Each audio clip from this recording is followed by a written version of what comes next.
नमस्कार। तो आज का हमारा दूसरा पाठ है हिमालय की बेटियां। तो आइए शुरू करते हैं। अभी तक मैंने उन्हें दूर से देखा था। बड़ी गंभीर, शांत, अपने आप में खोई हुई लगती थीं। संभ्रांत महिला की भांति वे प्रतीत होती थीं।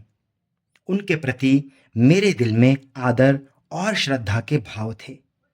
माँ और दादी, मौसी और मामी की गोद की तरह उनकी धारा में डुबकियां लगाया करता था। परंतु इस बार जब मैं हिमालय के कंधे पर चढ़ा तो वे कुछ और रूप में सामने थीं।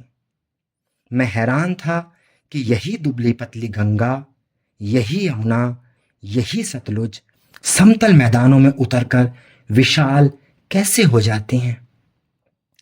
उनका उछलना और कूदना, खिलखिलाकर लगातार हंसते जाना, इनको इनकी यह भावभंगी, इनका यह उल्लास कहाँ गायब हो जाता है मैदान में जाकर।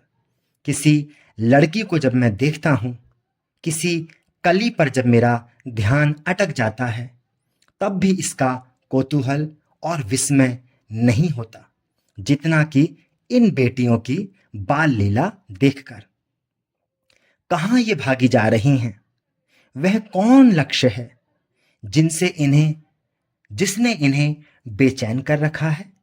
अपने महान पिता को विराट प्रेम पाकर भी अगर इनका हृदय अतृप्त ही है, तो वह कौन होगा जो इनकी प्यास मिटा सकेगा? बर्फ जली नंगी पहाड़ियां, छोटे छोटे पौधों से भरी घाटियां, वंधुर आदित्यकाएं, सरसब्ज उपत्यकाएं, ऐसा है इनका लीला निकेतन। खेलते खेलते जब ये जरा दूर निकल जाती हैं तो देवदार, चीड़, सरो, चिनार, सफेदा, कैल के जंगलों में पहुंचकर शायद इन्हें बीती बातें याद करने का मौका मिल जाता होगा। कौन जाने बुढ़ा हिमालय अपनी इन नटखट बेटियों के लिए कितना सिर धुनता होगा। बड़ी बड़ी चोटियों से जाकर पूछिए तो उत्तर में विराट मौन के सिवाय उनके पास और रखा ही क्या है।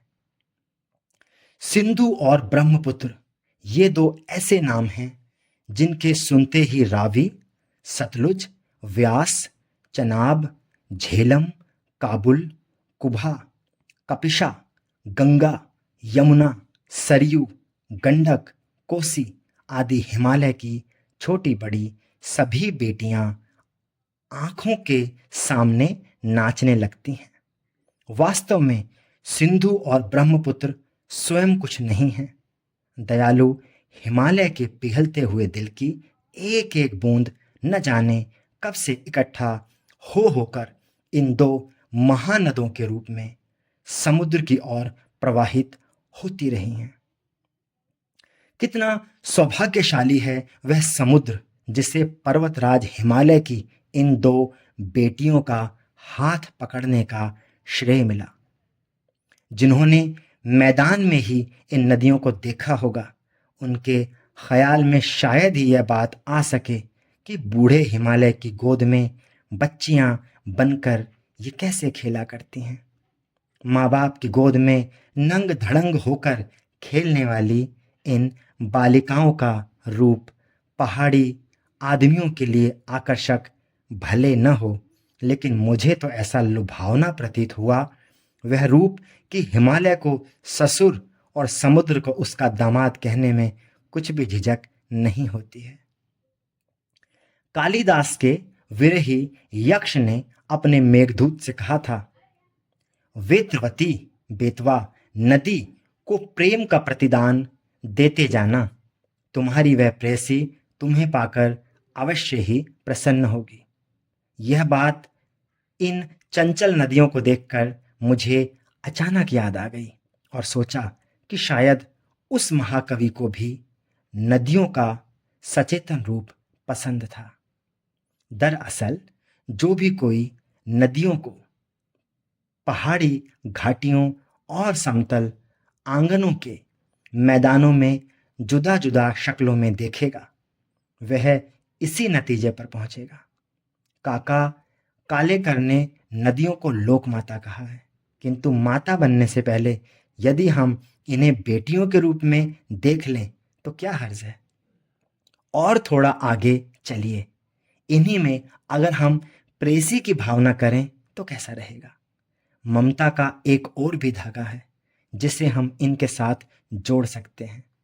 बहन का स्थान कितने कवियों ने इन नदियों को दिया है। एक दिन मेरी भी ऐसी भावना हुई थी कि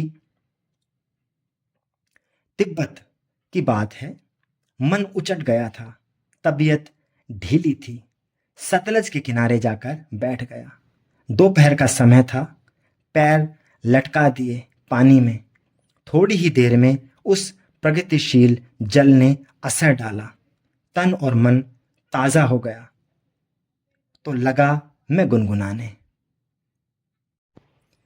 जय हो सतलज बहन तुम्हारी, लीला अचरज बहन तुम्हारी, हुआ मुदित मन हटा खुमारी, जाऊं मैं तुम पर बलिहारी। तुम बेटी यह बाप हिमालय, चिंतित पर चुपचाप हिमालय, प्रकृति नटी के चित्रित पट पर, अनुपम अद्भुत छाप हिमालय। जय हो सतलज बहन तुम्हारी। द्वारा नागार्जुन। धन्यवाद।